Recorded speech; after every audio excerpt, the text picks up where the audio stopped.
وبركاته.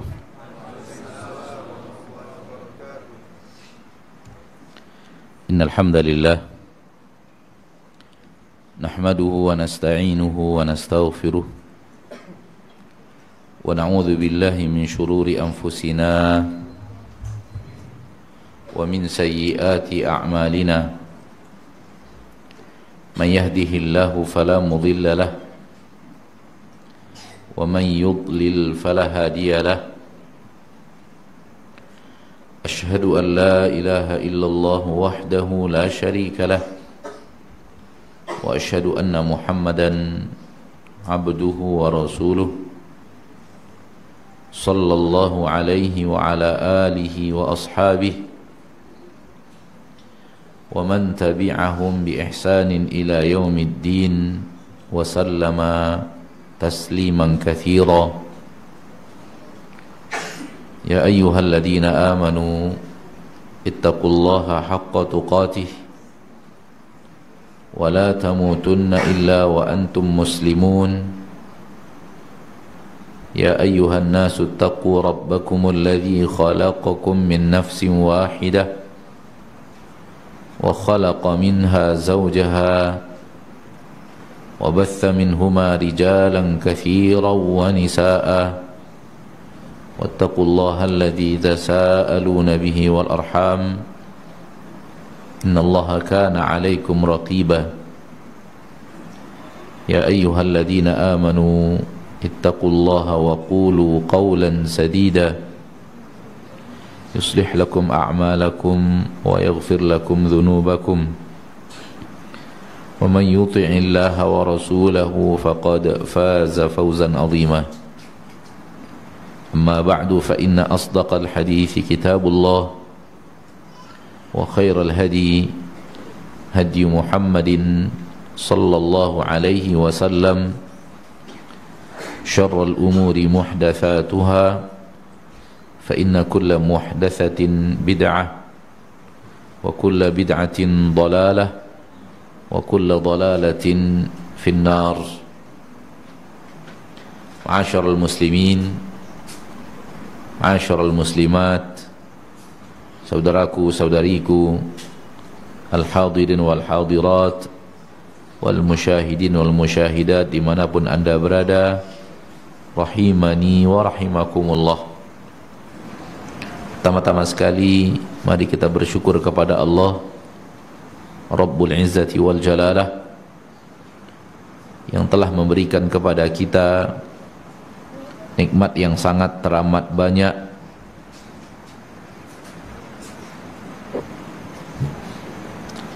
yang telah memberikan kepada kita nikmat yang sangat teramat banyak, yang sangat besar dan sangat penting setiap hari. Sungguh barang siapa yang melihat dengan baik dan benar, maka setiap hari dia bergelimang dengan aneka ragam rahmat dan nikmat Allah yang sangat teramat banyak, sangat teramat hebat, sangat teramat penting. Dan itu setiap hari dia dapatkan dari Allah Tabaraka wa Ta'ala, dan tidak berlalu satu hari melainkan dia bergelimang dengan rahmat dan nikmat Allah yang seperti itu. Di dalam Al-Quran Allah berfirman, wa in ta'uddu ni'matallahi la tuhsuha. Kalau kalian menghitung nikmat Allah yang Allah berikan kepada kalian, tak sanggup kalian menghitungnya. Dan itu terjadi setiap hari. Dan Allah tidak mungkin salah. Oleh karena itu apabila seorang insan tak merasakan itu, yang salah bukanlah Allah dalam firman-firmannya. Manakala berbeda apa yang Allah nyatakan dengan apa yang kita rasakan, yang pasti salah itu adalah kita. Yang pasti salah itu adalah kita, karena mustahil Allah menyatakan sesuatu yang salah. Oleh karena itu, berusahalah untuk pandai melihat curahan rahmat dan nikmat Allah yang besar setiap hari.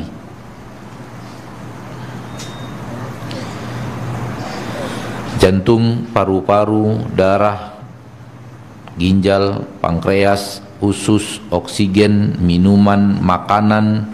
Itu adalah nikmat-nikmat besar yang Allah berikan kepadanya. Dengan dalil tanpanya kita nggak bisa hidup.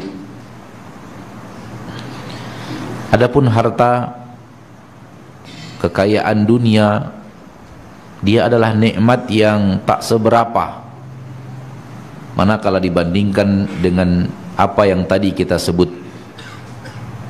Tak ada harga harta kalau dibandingkan dengan harga jantung.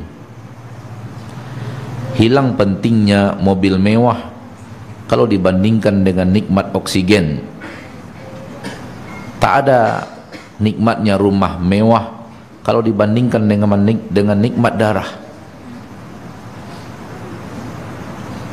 Semoga antum faham apa yang ana maksud. Perbandingan kebutuhan kita dalam hidup untuk nikmat-nikmat penting tadi, sehingga akhirnya harta dunia tidak akan seberapa apabila dihadapkan dengan kebutuhan kita terhadap nikmat-nikmat penting itu tadi. Siapa di antara kita yang rela kedua bola matanya dibeli dengan harga 100 miliar? Ada orang yang berakal yang mau menjual matanya 100 dengan harga 100 miliar? Ada atau tidak? Tak ada, kecuali kalau akalnya sudah berubah karena satu dan lain hal, karena keterpaksaan dan yang lainnya.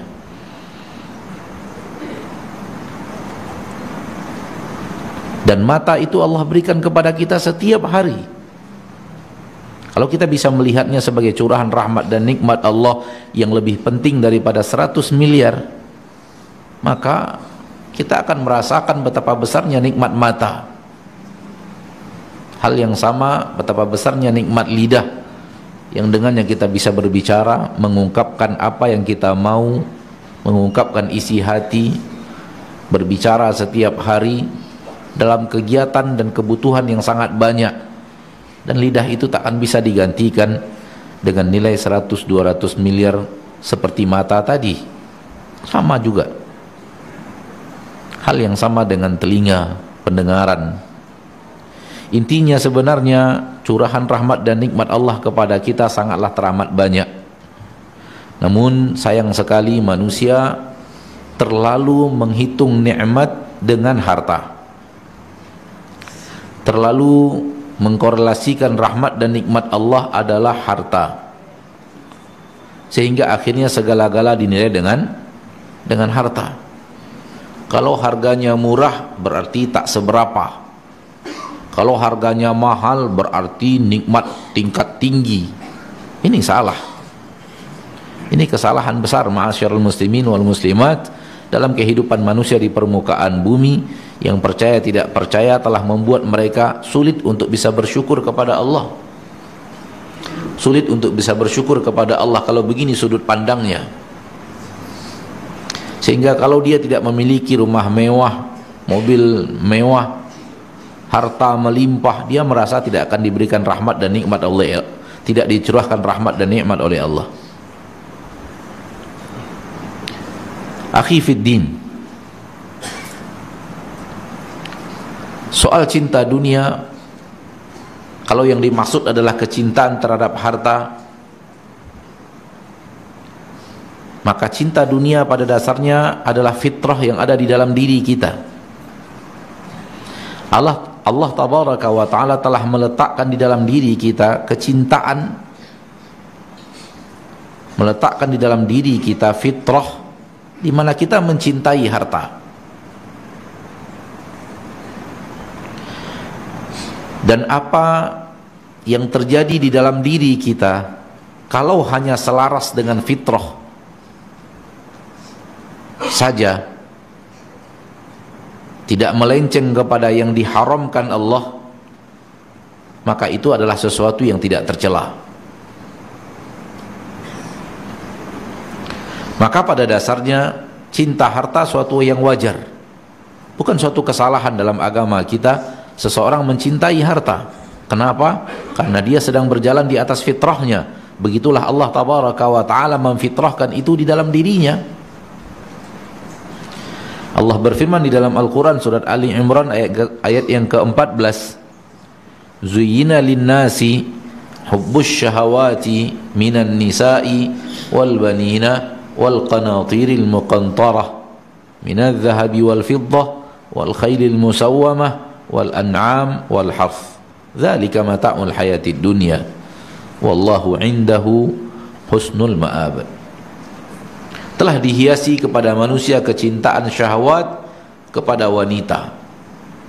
Khitab ayat kepada kaum laki-laki, Allah telah menghiasi kepada laki-laki kecintaan kepada kaum wanita. Berlaku sebaliknya, wanita memiliki kecintaan kepada kaum laki-laki.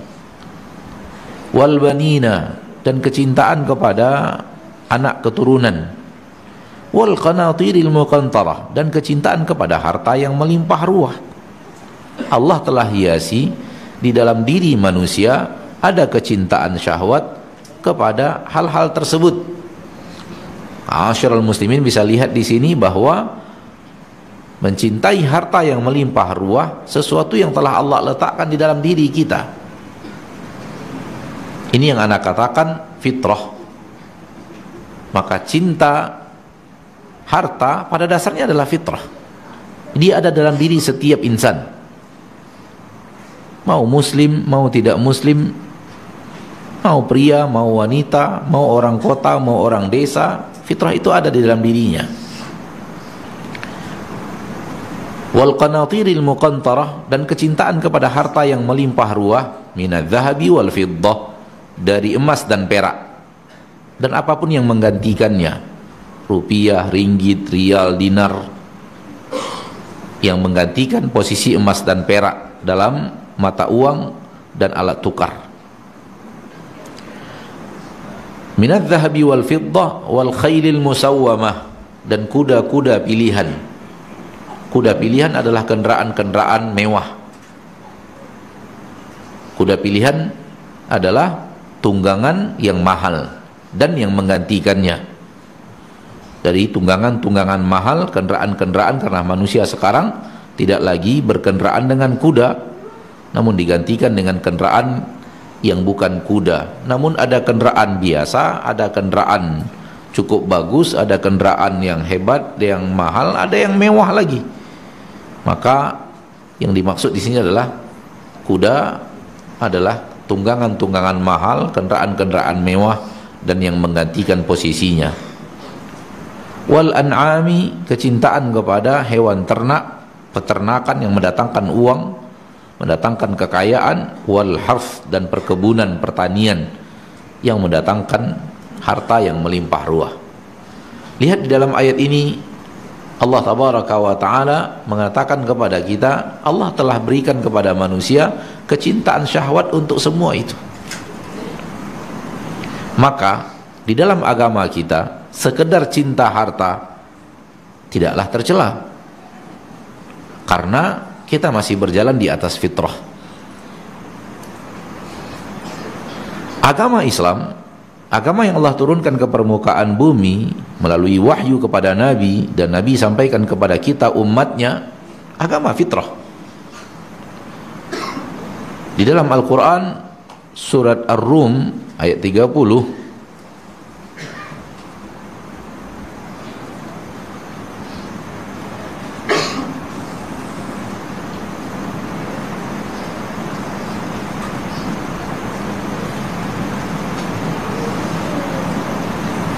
Allah tabaraka wa ta'ala berfirman, fa'aqim wajhaka lid-dini hanifa fitratallah allati fataran nasa 'alaiha.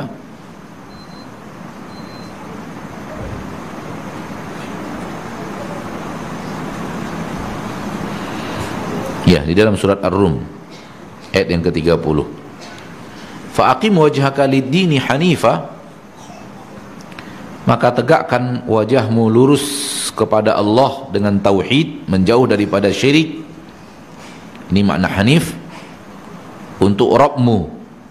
Fitratallah, ini adalah fitrah Allah, allati fataran nasa 'alaiha, yang Allah telah memfitrahkan manusia ada di atasnya.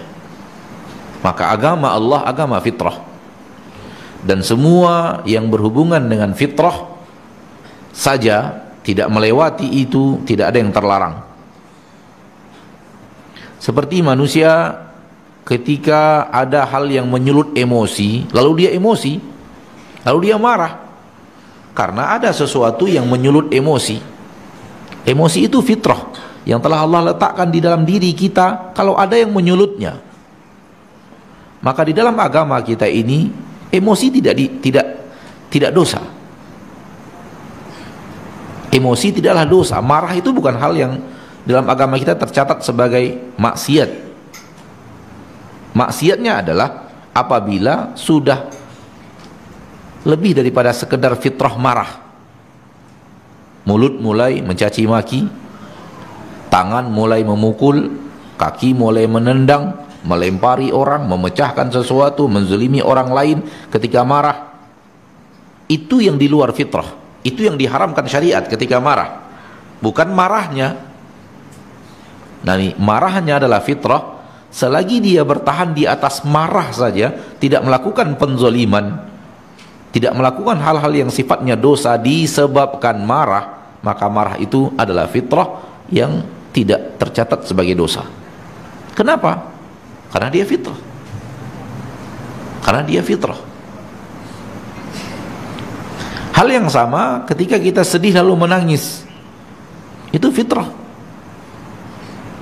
Jadi orang ketika sedih lalu menangis, menangisnya dia itu karena sedihnya, itu fitrah. Dan itu tidak terhitung dosa dalam syariat Allah apabila orang mengalirkan air mata di saat ditimpa musibah dan membuat dia sedih. Tak ada agama kita mengharamkan tangis dan air mata ketika manusia bersedih. Oleh karena itu apabila ketika Rasulullah SAW melihat seorang wanita yang menangis karena kematian putranya atau bayinya, Nabi tidak melarang wanita itu menangis. Nabi hanya mengatakan ittaqillaha wasbiri. Bertakwalah wahai ibu, wahai wanita, kepada Allah dan bersabarlah. Nabi tidak melarang jangan nangis. Kenapa? Tangis itu fitrah. Sesuatu yang ada di dalam diri manusia yang akan terjadi. Baru kemudian menjadi dosa manakala dia udah keluar dari fitrahnya, sudah melampaui batas, tidak fitrah lagi.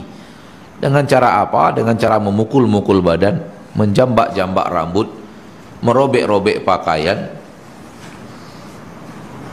menjedutkan kepala ke dinding, dan semacamnya, teriak-teriak histeris, mulai mengeluarkan kata-kata yang terlihat di dalamnya menyalahkan takdir, menyalahkan Allah dalam keputusannya. Ini sudah bukan fitrah lagi. Ini sudah sesuatu yang melampaui fitrah, dan di sini dosanya. Bisa antum paham kira-kira bahwa sekedar fitrah saja itu tidak dosa. Soal marah, Umar radhiyallahu anhu pernah marah. Sahabat-sahabat juga pernah marah. Jadi marah bukanlah, istri Nabi juga pernah marah. Istri Nabi juga pernah marah. Aisyah pernah marah. Dan Fatimah pernah marah kepada suaminya Ali bin Abi Thalib, anak Rasul, menantu Rasul, salah seorang khalifah. Maka dia hanya fitrah, marahnya para sahabat, marahnya orang-orang saleh ketika terpicu emosinya hanya sekedar marah, namun tidak lewat daripada itu, maka dia tidaklah dosa. Maka ketika Fatimah marah kepada Ali dan berkata kata-kata yang menunjukkan kemarahannya, dan Ali keluar, dan Fatimah mengatakan kepada Nabi, dia tadi menyulut emosiku lalu aku marah, lalu dia pergi dari rumah. Rasul tidak melarang Fatimah untuk marah, karena marahnya para sahabat masih di atas fitrah. Jadi jangan anggap marah itu adalah bicara kotor, bukan. Marah itu adalah emosi yang kita tampilkan. Kita tidak setuju, tidak suka dengan apa yang terjadi, lalu kita mengeluarkan kata-kata yang menunjukkan kita marah. Sekitar itu saja. Itu boleh dalam agama kita. Dalam agama kita tidak tercatat sebagai dosa. Kalau antum faham itu, fahami hal yang sama dengan cinta harta. mencintai harta fitrah. Maka kalau dia masih bertahan di atas sekedar fitrah, tidak lewat lebih daripada fitrah, maka dia tidaklah dosa. Maka dia bukan hal yang tercela. Ada orang ngumpulkan harta dari hal yang dihalalkan Allah, sehingga dia punya harta puluhan miliar misalnya. Tak ada celaan dalam agama kita. Tak ada celaan di dalam agama kita apabila dia tidak melampaui batas fitrah kepada mengumpulkan harta dengan cara yang haram. Yang melebihi fitrah adalah cintanya kepada harta membuat dia tidak lagi mau diatur dalam syariat, tak lagi mau diatur oleh syariat Allah, tidak mau diatur oleh undang-undang yang Allah turunkan. Maka ini adalah fitrah yang telah melampaui batas. Bukan besar atau kecil, tapi apakah dia masih berjalan di atas fitrah atau sudah melewati batas fitrah. Maka orang yang bisa mengumpulkan kekayaan miliaran tidak tercela kalau di atas fitrah, dan orang yang menerima puluhan ribu bisa tercela kalau sudah melewati fitrah itu. Jadi bukan masalah besar dan kecil. Hidup bersama Rasul kita tercinta, sahabat-sahabat yang kaya raya, dan tidak ada celaan kepada mereka dari Nabi kita tercinta. Bahkan tidak ada perintah dari Nabi SAW untuk ngerem, jangan kaya sekali gitu, nggak ada. Fahamlah kita bahwa kekayaan tidak bertabrakan dengan agama Allah, tidak bertabrakan dengan syariat Allah Tabaraka wa Ta'ala. Kapan cinta harta menjadi tercela? Manakala cinta itu telah ditunggangi syaitan, kemudian diajak kita untuk menikmati harta dari jalan yang tidak Allah ridhoi. Letaknya, tercelanya ada di situ.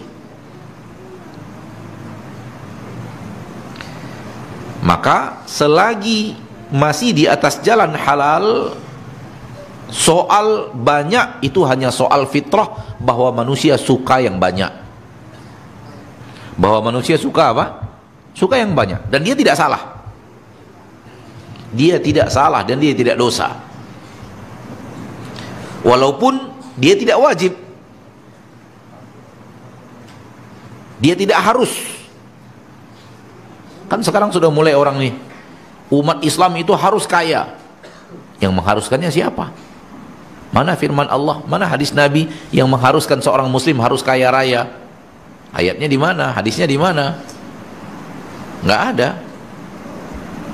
Kalau dalil untuk melaksanakan haji, dalil untuk melaksanakan membayar zakat, itu dianggap dalil harus kaya, kita mengatakan ternyata Islam hanya mewajibkan tidak kepada semua umat Islam. Itu hanya kepada orang-orang yang memang secara harta sudah melebihi batas kekayaan yang harus mengeluarkan zakat.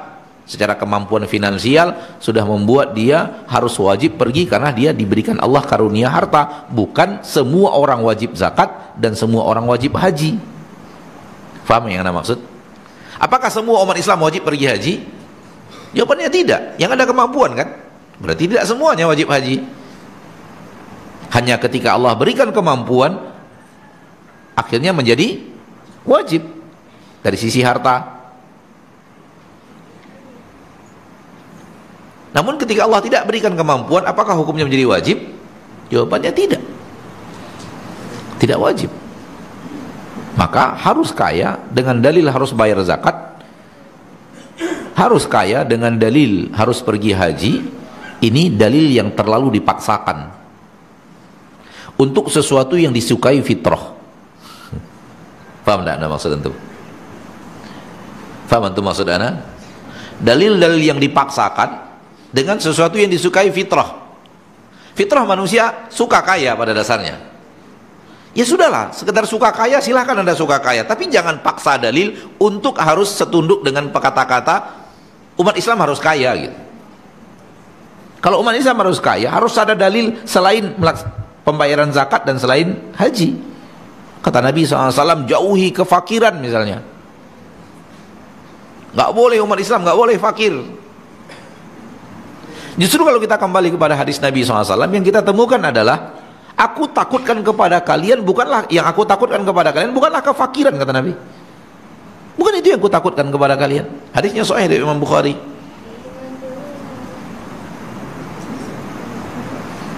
Nabi mengatakan, mal faqra akhsha alaikum, bukan kefakiran yang aku takutkan kepada kalian, kata Nabi. Namun yang aku takutkan kepada kalian, kata Nabi SAW, antubsata lakumud dunya, ketika dunia dilapangkan untuk kalian. Namun setelah itu kalian mengambilnya dengan cara yang salah. Fatanafasuha, lalu kalian berebut-rebut dengan harta itu dengan cara yang salah, yang tidak benar. Kama tanafasuha, sebagaimana orang dahulu berebut-rebut harta dengan cara yang tidak diizinkan syariat, dengan cara yang haram. Fatuhlikakum kama ahlakathum, lalu dunia itu menghancurkan kalian. Dunia yang dilapangkan itu, harta yang dilapangkan itu menghancurkan kalian sebagaimana dia telah menghancurkan umat-umat sebelum kalian. Justru terbalik, bukan kefakiran yang ditakutkan Nabi untuk umat, justru harta yang sangat lapang yang akhirnya membuat manusia berganti perlombaan akhiratnya kepada perlombaan dunia.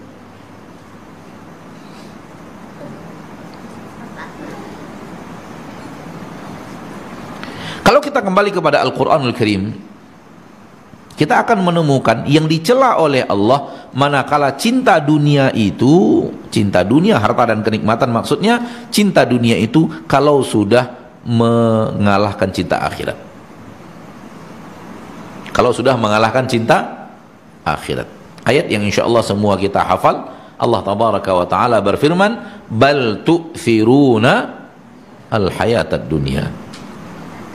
Yang terjadi itu kalian terlalu mengedepankan kehidupan dunia dibanding akhirat. Kalah cinta kalian kepada akhirat oleh cinta kalian kepada dunia. Itu yang salah. Lalu Allah katakan, bal tu'thirunal hayatad dunya wal akhiratu khairun wa abqa. Akhirat itu lebih baik daripada dunia itu, lebih kekal daripada dunia itu. Dalam ayat yang lain, walal akhiratu khairul laka minal ula, sungguh akhirat lebih baik untukmu daripada dunia. Maka celaan di dalam ayat ini bukan cinta dunianya. Coba lihat, celaannya bukan cinta dunianya. Cinta dunianya sudah melampaui batas sehingga mengalahkan cinta akhirat yang harusnya lebih dicintai daripada dunia. Orang muslim harus mencintai akhirat lebih daripada dunia. Itu perintah Allah di dalam syariat. Ayat tadi sudah membuktikan akhirat lebih diprioritaskan. Yang tadi yang kita bacakan, dua ayat yang tadi kita bacakan, itu telah membuktikan bahwa Allah menyuruh kita memprioritaskan akhirat dibanding dunia. Walal akhiratu khairul laka minal ula. Apabila kita kembali kepada hadis-hadis Nabi SAW, sangat banyak hadis-hadis Nabi yang memotivasi kita untuk mencintai akhirat lebih daripada dunia. Salah satunya hadis Nabi dalam riwayat Imam Abu Dawud, dan hadisnya sahih. Nabi SAW mengatakan, sesungguhnya Allah memiliki 100 rahmat. Yang Allah turunkan ke permukaan bumi hanya satu rahmat. Satu rahmat itulah semua manusia berbagi. Semua manusia, dari awal sampai akhir manusia, dan jin, dan hewan-hewan. Jadi rahmat yang ada di dunia ini, yang dipakai oleh manusia dari A sampai Z, jin dari A sampai Z, seluruh hewan dari A sampai Z, dikumpulkan satunya, itu baru satu rahmat yang Allah turunkan ke permukaan bumi. Sisanya Allah letakkan di akhirat.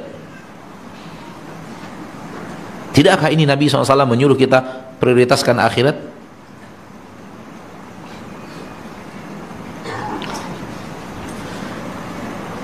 Hadis riwayat Imam Muslim, Nabi SAW ketika mengatakan perbandingan antara dunia dan akhirat, yaitu surga maksudnya, akhirat maksudnya nikmat surga, bagikan salah seorang di antara kalian mencelupkan satu jarinya ke laut,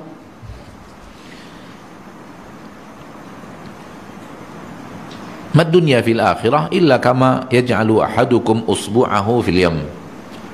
Perbandingan dunia dan akhirat, tidaklah dunia dibanding akhirat kecuali hanya bagaikan kalian mencelupkan satu jari kalian ke dalam laut. Falyanzur bima tarji'. Coba dia lihat berapa air yang terbawa oleh satu jarinya ketika dicelupkan ke dalam air laut. Itulah dunia. Sisa air laut adalah nikmat di surga. Nampak? Maka dalil-dalil ini jelas sekali menyuruh kita untuk prioritaskan apa? Prioritaskan akhirat. Hidup seorang mukmin itu lebih kepada akhirat daripada dunia. Manakala kecintaannya kepada dunia mengalahkan kecintaannya kepada akhirat, disinilah letak bahwa dia sudah keluar daripada fitrah. Penilaiannya apa? Apa yang menilai bahwa seseorang itu fitrahnya itu sudah mengalahkan akhirat? Bagaimana menilainya? Bagaimana menakarnya? Nakarnya gampang. Apabila dunia yang Anda terima, saudaraku, saudariku, akan merusak akhirat Anda. Anda mau terimanya, maka cinta Anda terhadap dunia telah mengalahkan cinta Anda kepada akhirat.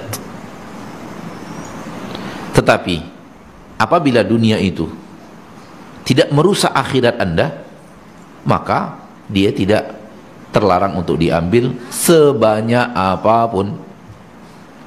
Sebanyak apapun. Soal banyak sudah kita katakan tadi, itu fitrah. Tapi jangan sampai merusak, jangan sampai merusak akhirat. Kalau saya terima ini, akhirat saya rusak. Mau juga terima, mau juga ambil, itu dia. Itu dia yang tercela, bal tu'thirunal hayatad dunya. Itu dia yang ditakutkan oleh Nabi SAW. Walakin akhsha an tubsata lakumud dunya. Aku takut dibantangkan kepada kalian harta dunia. Fatanafasuha kama tanafasuha. Lalu kalian berlomba-lomba mengumpulnya dengan cara yang tidak benar, dengan cara yang salah. Kama tanafasuha, sebagaimana orang dulu telah mengumpulnya dengan cara yang salah. Kenapa? Dia merusak akhirat. Maka cinta dunia terlarang dengan kondisi seperti yang tadi. Apabila tidak merusak akhirat, maka dia masih fitrah. Kalau ada tawaran kepada antum,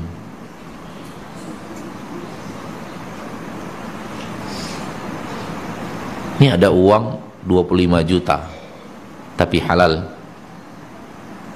ini ada uang 25 miliar tapi haram. Ketika yang 25 miliar yang dipilih, ini sudah tercela. Hal yang sama, ini uang 25.000 halal, ini uang 27.000 haram. Masalahnya bukan di jumlah. Masalahnya bukan di jumlah, masalahnya di halal dan haram. Kecil dan besar bukan takaran. Soal besar, soal fitrah. Maka yang penting halal, yang penting apa? Halal, walaupun sebulan hanya dapat 3 miliar misalnya, nggak apa-apa. Misalnya hanya dapatnya 3 miliar daripada 30 miliar haram. Anda diberikan kesempatan oleh Allah, kesempatan artinya adalah kemungkinan untuk mendapatkan 30 miliar tapi haram. Ya udahlah, cukuplah 3 miliar itu cukuplah itu. Yang penting apa? Halal. Hal yang sama, 3.000 halal, 300.000 haram, hal yang sama. Biarlah 3.000 tapi halal dibanding 300.000 tapi haram. Jadi soal halalnya bukan soal sedikit. Soal halal adalah soal halal, sedikit banyak itu soal fitrah. Soal cinta kita, hati kita memang mencintai jumlah yang banyak, nggak ada masalah. Oleh karena itu, yang harus kita perhatikan dalam cinta kita terhadap dunia adalah apakah cinta kita terhadap dunia ini mengalahkan cinta kita kepada akhirat, sehingga kita terima harta dunia yang akan merusak akhirat. Itu pertanyaan yang harus kita tanyakan kepada diri kita dalam mengambil harta. Allah tidak hidupkan kita di dunia ini untuk Allah mengharamkan dunia untuk kita. Enggak. Allah hanya menginginkan kita menikmatinya dengan jalan yang Allah izinkan. Bukan untuk kita, Allah hidupkan kita di dunia untuk menikmati. Bahkan dunia ini beserta isinya Allah ciptakan untuk manusia loh. Allah ciptakan untuk manusia. Lihat awal surah Al-Baqarah. Allah berfirman, "Huwallazi khalaqalakum ma fil ardi jami'a." Dialah Allah yang telah menciptakan untuk kalian apa yang ada di bumi semuanya. Itu untuk kalian wahai manusia. Pada dasarnya dunia dan kenikmatannya, dunia dan perhiasannya, dunia dan harta yang di dalamnya memang Allah ciptakan untuk kita. Namun Allah tabaraka wa ta'ala mengatur cara mengambilnya. Semoga kita faham dan mengerti bahwa celaan terhadap cinta dunia itu apabila dia telah melebihi fitrah. Apabila dia telah melebihi fitrah. Walau ana tetap mengatakan yang paling afdol bukan wajib adalah apa yang dilakukan Nabi kita tercinta Muhammad sallallahu alaihi wasallam. Beliau hanya mengambil dunia sedikit. Itu afdol, yang paling afdol seperti itu. Namun yang seperti Rasulullah SAW tidaklah wajib. Buktinya hidup para sahabat yang tidak seperti Rasul. Di zaman Rasul hidup para sahabat yang tidak seperti Rasul. Punya harta yang banyak ketika Rasul masih hidup. Utsman ketika berinfak 600 ekor unta, lengkap dengan peralatan perangnya, berarti lengkap dengan pedangnya, dengan tameng, dengan pelananya. Itu berapa miliar itu kalau kita hitung dalam angka-angka rupiah sekarang. Dan tak mungkin orang yang bisa berinfak sebanyak itu kecuali orang yang memang telah Allah mudahkan untuknya harta yang melimpah ruah, garis bawahi, dengan cara yang halal. Jadi ketika antum sekarang telah mendapatkan gaji, Anda tidak berbicara jumlah ya. Ketika antum telah diberikan oleh Allah tabaraka wa ta'ala sekarang penghasilan, Anda tidak bicara jumlah, asal dia halal, maka antum masih di atas fitrah. Apabila dia banyak, masih di atas fitrah. Tambah banyak lagi tapi halal, masih di atas fitrah. Enggak salah. Karena itu tidak merusak akhirat. Karena itu tidak merusak akhirat. Kata para ulama, kalau dalam soal harta antum telah menyiapkan dua jawaban yang benar, maka harta itu adalah nikmat, silahkan ambil dan terima dan nikmati. Apabila antum memiliki harta yang antum telah menyiapkan, apabila kalian punya harta yang kalian sudah menyiapkan untuk harta itu dua jawaban yang benar, maka silahkan nikmati, karena itu adalah nikmat yang dibolehkan Allah. Jawabannya, siapkan dua jawaban yang benar untuk dua pertanyaan. Pertanyaan pertama, dari mana engkau dapatkan? Pertanyaan kedua, kemana engkau belanjakan? Kalau jawabannya sudah benar, persiapan pertanyaan akhirat, maka silahkan ambil. Sudah benar jawaban cara mengambilnya, sudah benar jawaban cara mengeluarkannya, seberapapun itu adalah fitrah. Kalau banyak, kalau sedikit, itu fitrah yang Anda, itu takdir yang Anda tidak suka. Itu bukan fitrah. Fitrah Anda ingin banyak, tapi itu takdir yang Anda tidak suka. Takdir ada dua, ada takdir yang Anda suka, ada takdir yang tidak Anda suka. Kalau dia sedang Allah takdirkan sedikit,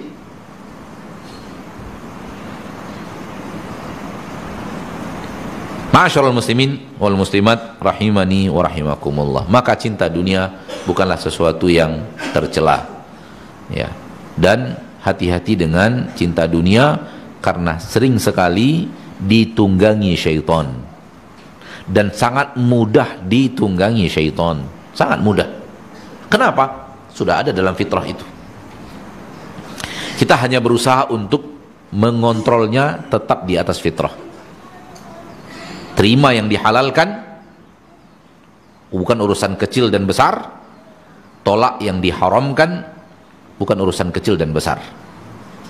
Besar halal tidak masalah, kecil haram bermasalah. Kecil halal tak masalah, besar haram bermasalah. Itu dia. Maka silahkan punya harta sebanyak apapun, asal masih di atas fitrah.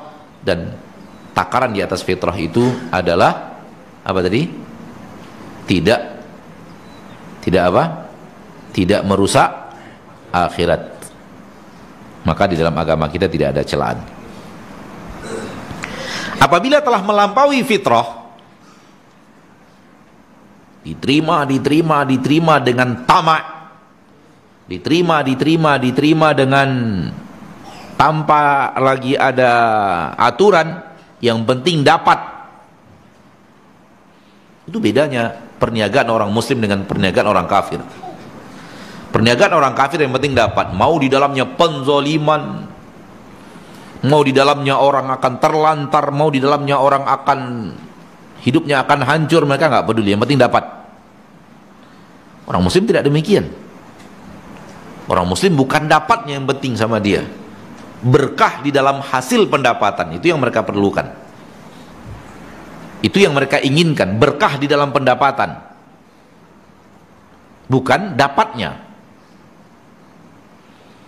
Oleh karena itu di dalam hadis perniagaan sahih, Nabi SAW mengatakan, fa in sadaqa wa bayyana burika lahuma fi bai'ihima. Apabila pedagang dan pembeli itu sama-sama jujur mengungkapkan apa adanya, sama-sama menerangkan apa yang terjadi pada jual beli mereka, maka apabila pedagang dan pembeli sama-sama jujur, maka Allah tabaraka wa taala akan memberkahi perniagaan mereka. Berkah dalam hasil perniagaan itulah yang diinginkan oleh seorang muslim, lebih daripada sekedar dapat dari hasil perniagaan.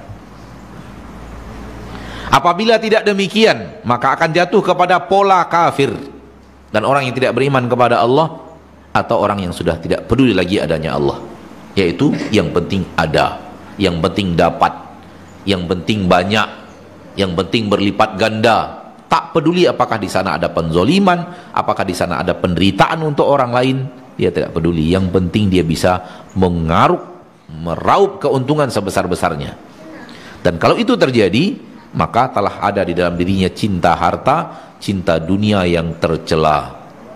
Dan orang seperti ini biasanya orang yang akan jauh daripada pembicaraan persiapan akhirat. Yang akan hadir di dalam dirinya adalah malas ngomong masalah kematian. Oleh karena itu mereka tak akan suka pengajian. Kenapa? Di dalam pengajian orang bicara akhirat, terus bicara kematian, terus bicara kiamat akan datang, terus sehingga apalah kalian ini? Kok kayaknya hidup kalian untuk akhirat saja? Hidup kalian untuk akhirat saja. Hoi, akhirat dunia itu 50-50 kan gitu. Jangan, kita hidup di dunia, ya akhirat iya juga, dunia iya juga gitu. Padahal 50-50 yang dia katakan itu dusta, tak benar. Saya selalu mengatakan begini, orang yang apabila jujur dia mengatakan akhirat dan dunia 50-50, dia pasti jadi orang soleh. Kalau dia amalkan akhirat dan dunia 50-50, dia pasti jadi orang soleh. Tapi sebenarnya kalimat itu hanya kalimat diberikan kepada orang yang rajin pengajian, rajin baca Quran, rajin ke masjid, tak pergi maksiat, tak kumpul-kumpul dalam majelis ghibah, majelis karaoke dan yang lainnya. Hanya untuk itu dikatakan 50-50 itu. Seolah-olah mereka menganggap kita ini urusan kita akhirat saja, nggak pernah bicara harta, nggak pernah bicara dunia, nggak pernah bicara penghasilan. Itu tak mungkin. Kenapa? Fitrahnya sudah ada. Nggak mungkin orang tak bicara harta. Nggak mungkin. Nggak mungkin orang tak perhitungan dengan maisyahnya. Nggak mungkin. Hanya saja orang muslim yang benar menjalankan agamanya, dia rela dengan Berapa yang sedang Allah mudahkan untuknya. Ingin yang lebih banyak, tapi dengan cara yang hanya dengan cara yang halal. Saya mengatakan bahwa orang yang benar-benar mengatakan 50-50 itu, dia pasti akan jadi orang saleh kalau dia jujur dalam ungkapannya. Satu hari satu malam ada berapa jam? 24 jam, 50-50 kan coba. 12 jam untuk dunia, carilah dunia 12 jam. 12 jam akhirat, baca Quran, sholat.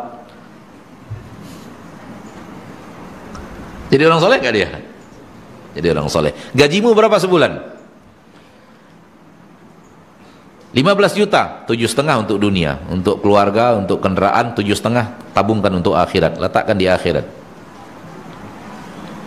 Sanggup gak dia dengan komitmen 50-50 itu? Batil itu.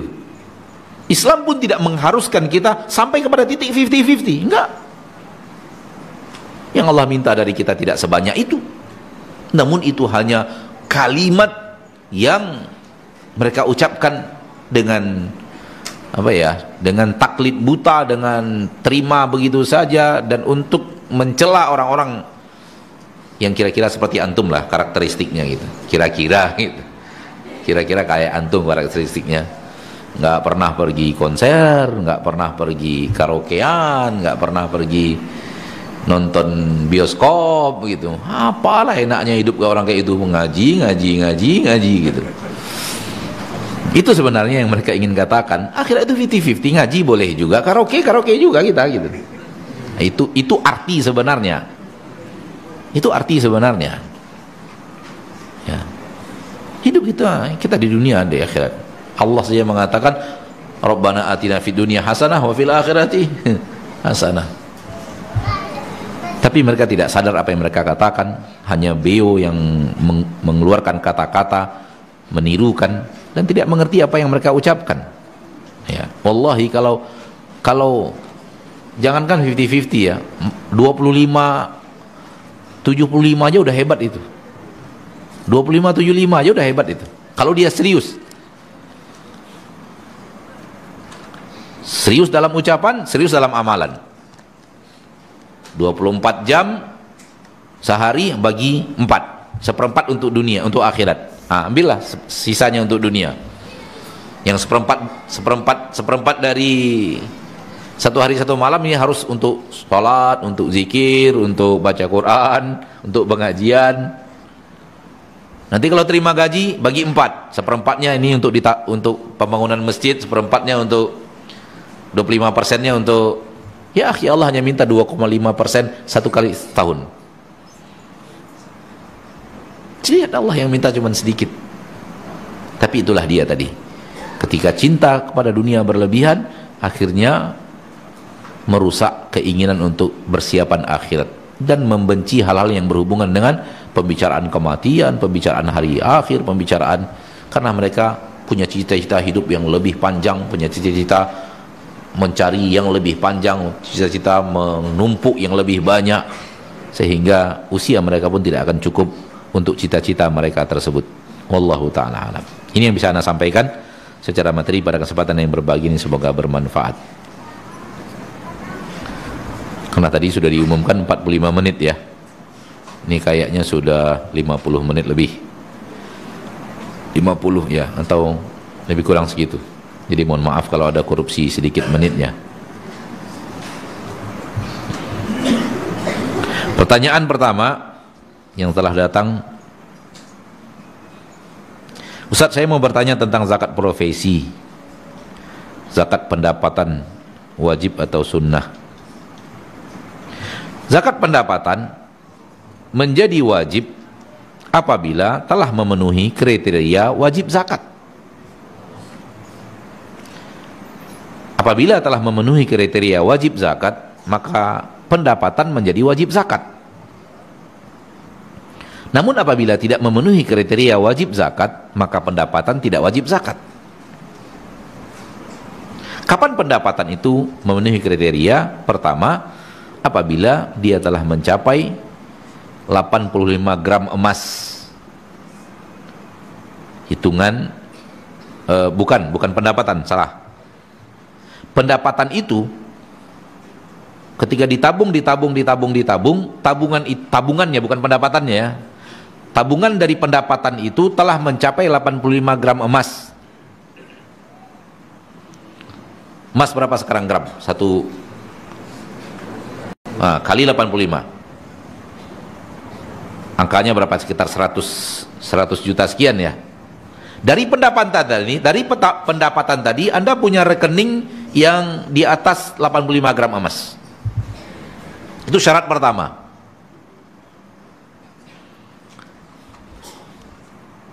Syarat yang kedua, harta yang di atas 85 gram emas tadi tak pernah berkurang selama setahun. Syarat yang kedua. Maka ketika dua syarat ini terwujud, pendapatan Anda wajib zakat. Karena ternyata pendapatan itu sudah lebih daripada kebutuhan Anda, dan Anda simpan, Anda tabungkan, Anda simpan, Anda tabungkan dalam bentuk uang, dalam bentuk emas. Ternyata tabungan itu sudah mencapai 85 gram emas, dan selama 1 tahun nggak pernah berkurang. Hala alaihil haul. Telah berjalan 1 tahun, yang takaran ini nggak pernah berkurang dari takarannya itu. Selalu di atas takaran. Maka pendapatan yang seperti ini, pendapatan yang telah mengantarkan dia kepada yang seperti ini, wajib zakat.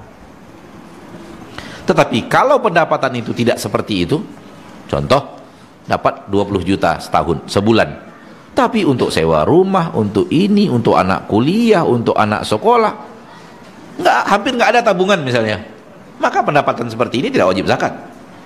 Kenapa? Dia tidak memiliki tabungan lebih daripada 85 gram emas, apalagi untuk bertahan 1 tahun enggak. Dapat bulan itu, habis bulan itu, dapat bulan itu, habis bulan itu. Kalau ini tidak wajib zakat. Kenapa? Syarat untuk terpenuhinya wajib zakat tidak ada. Jadi bukan berapa penghasilan keluarkan 2,5% dengan cara yang sekarang ya. Zakat pendapatan dengan cara yang sekarang difahami orang, misalnya dapat gaji 25 juta misalnya, langsung wajib keluar 2,5% setiap bulannya. Setiap bulannya sudah jelas batilnya. Allah mewajibkan zakat setiap tahun, bukan setiap bulan. Ya enggak? Mana ada hadis Nabi wajib zakat setiap bulan? Bukan begitu caranya. Ya. Wallahu a'lam. Saya pernah tahu ada seorang muslim yang gajinya hanya 60.000, 600.000 per bulan. Itu pun dipotong zakat 2,5%. 600.000. Tapi sekitar tahun 2002. Ya tahun 2002 600.000 dikompar sekarang kira-kira berapa lah ya? 1,5 juta lah ya. 1,5 juta kira-kira. Atau lebih sedikit, kurang sedikit.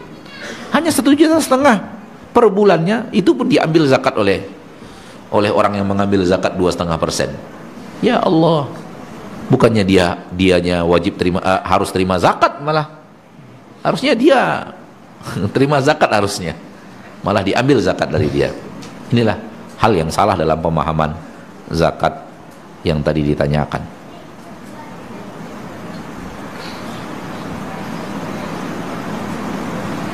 Itu yang ditanyakan kali ya, zakat profesi dengan zakat pendapatan.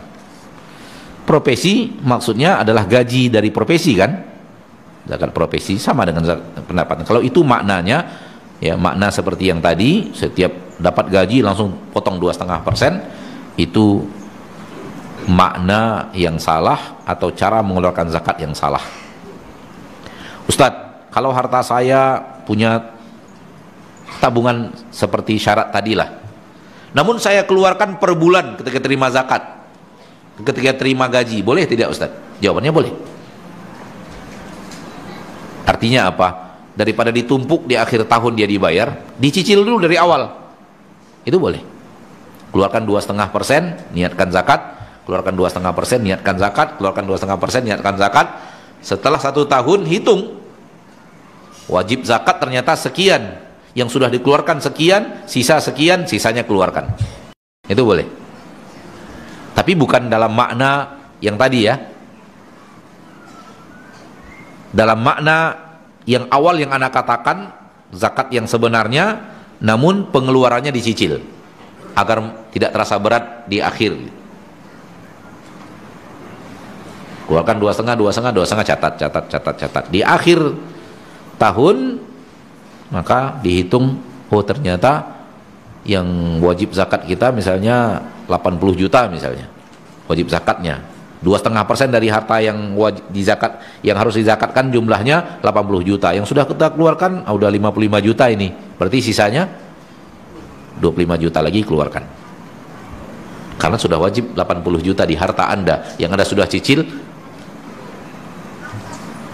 55. Kalau berlebih gimana Ustaz? Hitung 80 juta, yang sudah dikeluarkan sudah 85 juta. Niatkan 80 untuk zakat, 5 juta untuk selain zakat. Karena kewajiban zakat hanya 80. Nah,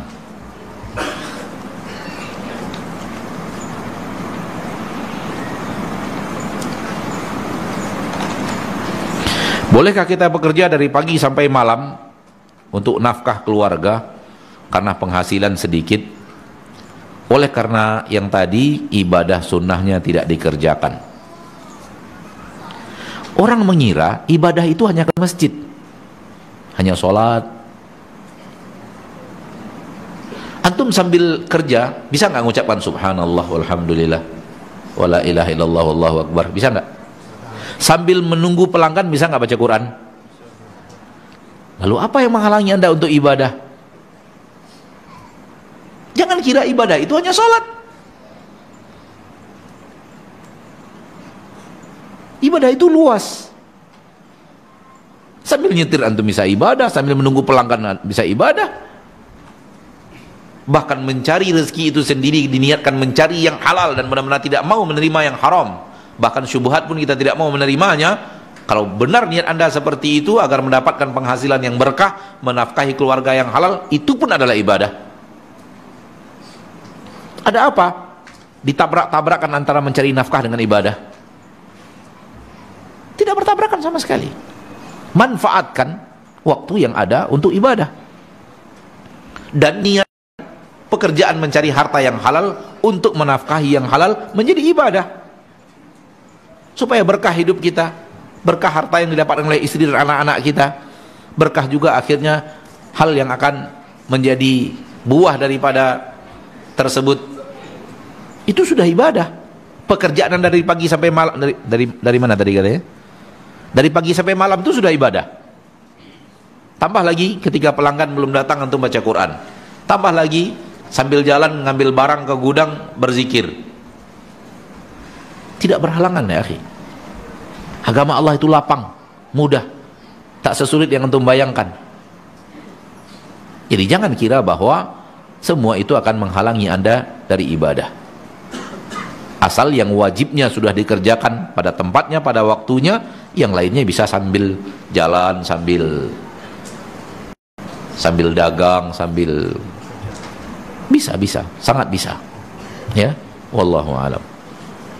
Ya, antum yakin dari pagi sampai malam itu orang datang terus nggak pernah berhenti gitu? Insya Allah nggak sedikit hasilnya itu. Ya kan? Insya Allah nggak sedikit hasilnya itu.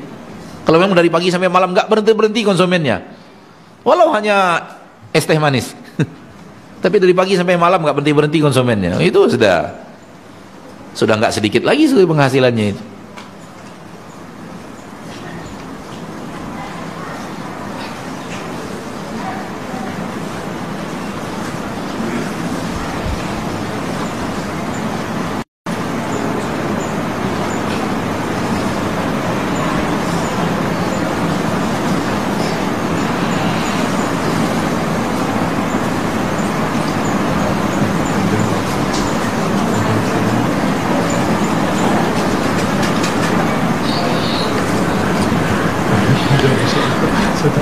Seorang yang menolak sebuah perniagaan atau proyek di mana jelas dapat menambah harta dan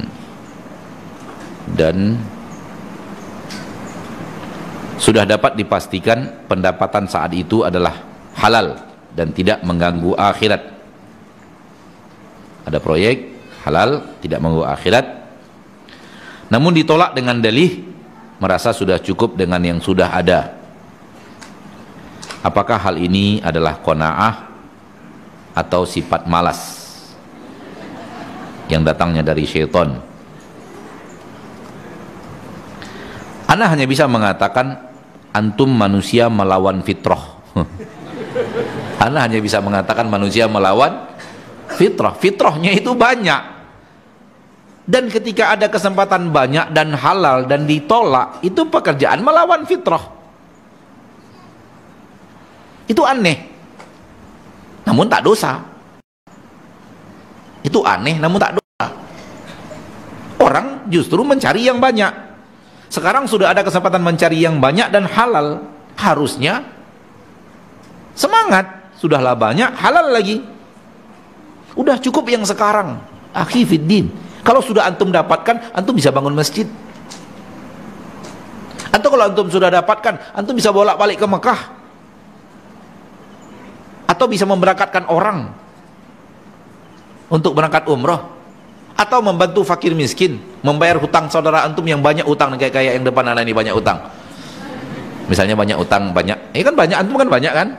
Tentu kan antum masing-masing punya hutang walaupun 5.000, 10.000, karena antum banyak jadi banyak utang antum kan? Karena antum semuanya maksudnya yang maksud. Bayarkan saudara antum kekurangan uang untuk bayar hutangnya, kekurangan uang untuk bayar sekolah anaknya. Hal yang aneh menurut ana, kalau seandainya ada kesempatan untuk dapat banyak namun halal, lalu ditolak dengan udah cukuplah yang begini-gini aja. Ini adalah qanaah tidak pada tempatnya. Ini qanaah yang tidak pada tempatnya, salah pasang. Dan ana tidak tahu ya, ana menemukan ada beberapa kali kesempatan bertemu dengan orang yang punya sikap seperti ini. Udahlah, sini-sini aja lah, udah cukup rasanya. Kita ngaji-ngaji aja lagi gitu. Seolah-olah dengan harta itu dia tidak bisa berbuat yang lebih baik. Akhi fiddin, banyak manfaat untuk orang lain. Salah satu kriteria mukmin yang baik kata Nabi adalah orang yang paling banyak memberikan manfaat untuk orang lain, dan salah satu jalannya adalah harta. Salah satu jalannya adalah harta, salah satunya. Banyak orang-orang membutuhkan harta antum kalau antum mau tak mau pakai. Maunya untuk akhirat. Jadi ini hal yang salah, cara sudut pandang yang salah, tak sesuai dengan fitrah. Dan untuk mengatakan malas, ana juga nggak berani mengatakan malas. Salah sudut pandang saja, salah sudut pandang yang tidak haram.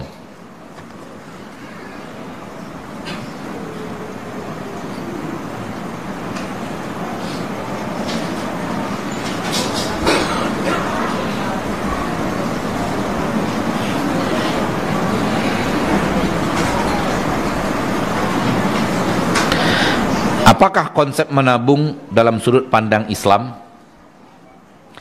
Kita sering merasa khawatir untuk masa depan seperti biaya sekolah, biaya rumah, kontrakan, dan kebutuhan lainnya. Apakah tawakal kita tidak perlu dipertanyakan karena kita merasa khawatir akan rezeki dari Allah? Kalau merasa khawatir dari rezeki dari Allah, perlu dipertanyakan tawakalnya.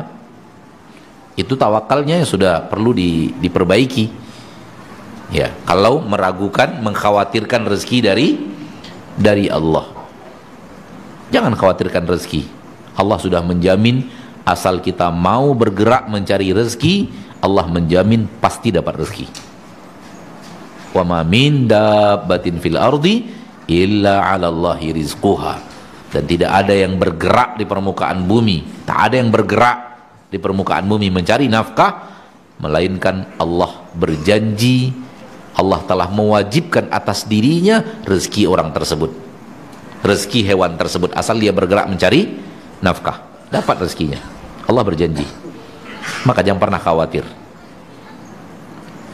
Jangan pernah khawatir dan jangan buat angka-angka. Biarkan rezeki itu bergerak sesuai dengan apa yang Allah inginkan. Kalau lagi lapang, alhamdulillah. Kalau lagi serek, bersabar. Rezeki itu bukan berarti angka-angka. Rezeki itu pasti ada, walau dia punya gelombang, kadang turun, kadang naik, kadang turun, kadang naik. Tidak ada masalah, iman juga punya gelombang, tidak rezeki aja. Ketika kita lagi banyak, syukuri. Ketika lagi sedikit, bersabar. Dan jangan lakukan yang haram ketika sedikit untuk mencapai yang banyak. Dunia ini asal pengeluaran disesuaikan dengan pendapatan, aman. Asal pengeluaran disesuaikan dengan pendapatan. Asal jangan berusaha untuk memberikan pengeluaran lebih besar daripada pendapatan. Akhirnya teraniaya. Itu yang menyebabkan manusia susah hidup di dunia sekarang ini. Dia ingin melakukan sesuatu yang lebih besar daripada penghasilannya. Ketika iman kurang, ketika hati di dalam dada itu bergemuruh dapatkan harta seperti itu, maka akhirnya menerobos syariat. Yang haram-haram lah, yang penting dapat. Namun kalau kita bisa menata pengeluaran sama saja dengan penghasilan, aman sudah dunia itu. Artinya ketika gaji kita 5 juta, ya sudah, pengeluaran kita atur 5 juta. Maka sudah selesai urusan kita, 5 juta penghasilan, 5 juta pengeluaran. Kalau penghasilan kita naik nanti menjadi 10 juta per bulan, sesuaikan juga pengeluaran, naikkan taraf pengeluaran sehingga 10 juta sebulan atau 8 juta sebulan, 2 jutanya tabungkan misalnya, nggak ada masalah. Menabung nggak ada masalah. Khawatir rezeki itu yang bermasalah. Antum tahu apa ya? Keong atau apa namanya itu yang bawa rumah kemana-mana itu? Di sini apa namanya? Siput. Yang bekicot. Nah. Bekicot itu jalannya aja lambat. Tapi rezekinya ada. Masa si antum yang bisa berlari takut nggak dapat rezeki? Bekicot itu cuma jalannya tuh. Insya Allah ya. Tapi ana hanya yakin saja. Insya Allah dia nggak khawatir rezekinya. Padahal jalannya lambat gitu. Hah? Ya soal sarang berat atau bagaimana, yang penting jalannya lambat gitu. Tapi ada aja rezekinya, dia hidup, coba lihat. Masa antum yang bisa berlari takut rezeki nanti nggak dapat gitu? Tapi jangan pakai angka-angka. Saya harus dapat rezeki untuk saya, anak saya harus sekian sebulan. Itu yang membuat antum menderita. Memaksakan diri untuk sesuatu yang belum sampai kepada kadar rezeki antum. Pokoknya anak saya harus sekolah di sana. Bagaimanapun caranya saya usahakan. Nah, itu yang berat tuh. Itu yang berat tuh. Pokoknya teman-teman saya semua sekolah di sana. Anak saya pokoknya harus sekolah di sana. Mau pinjam sana, pinjam sini, dusta sana, dusta sini. Nah, itu yang berat tuh. Karena terjadi pemaksaan. Apabila antum pandai menyesuaikan berapa pengeluaran sesuai dengan pendapatan, dunia ini aman rasanya. Ketika dapat sebulannya hanya 4 juta, ya sudah, keluarkan pengeluaran 4 juta. Nanti kalau sudah naik menjadi 14 juta, ya udah pengeluaran 14 juta, nggak ada masalah. Kalau naik nanti 40 juta, keluaran 40 juta, nggak ada masalah, silakan. Walau yang paling afdol yang dilakukan Nabi, misalnya penghasilan 40 juta, Nabi hanya cukup hidup 4 juta, sisanya diinfakkan. Nah, itu yang paling afdol, tapi tidak wajib. Karena sudah katakan tadi, tidak wajib. Itu yang afdol, paling afdol itu Nabi. Begitu dapat harta banyak, diambil dulu untuk kebutuhan keluarga, nggak banyak, sisanya diinfakkan. Kenapa? Karena yang diinfakkan itu kekal abadi di akhirat. Dunia sekedarnya saja. Tapi sekali lagi, tidak wajib. Tapi itu yang paling hebat, paling afdol. Namun kalau sesuai dengan pendapatan, dengan pengeluaran nggak ada masalah. Antum punya penghasilan sebulan 100 juta, pengeluaran juga Masya Allah, bajunya mahal-mahal, sendalnya mahal-mahal, pecinya peci mahal misalnya, jam tangannya silakan, nggak ada masalah. Islam tidak melarang. Sampai di sini pertemuan kita pada kesempatan yang berbahagia ini. Semoga Allah tabaraka wa ta'ala Rabbul Izzati wal Jalalah menjadikan kita hamba-hambanya yang senantiasa berusaha untuk berjalan di atas agama Allah. Amin ya rabbal alamin. Subhanakallahumma bihamdika asyhadu an la ilaha illa anta astaghfiruka wa atubu ilaik. Walhamdulillahi rabbil alamin. Kata panitia ada 4 parfum. Pas juga ada 4 pertanyaan. Jadi siapa yang pertanyaan terjawab tadi, silahkan terima hadiah dari panitia.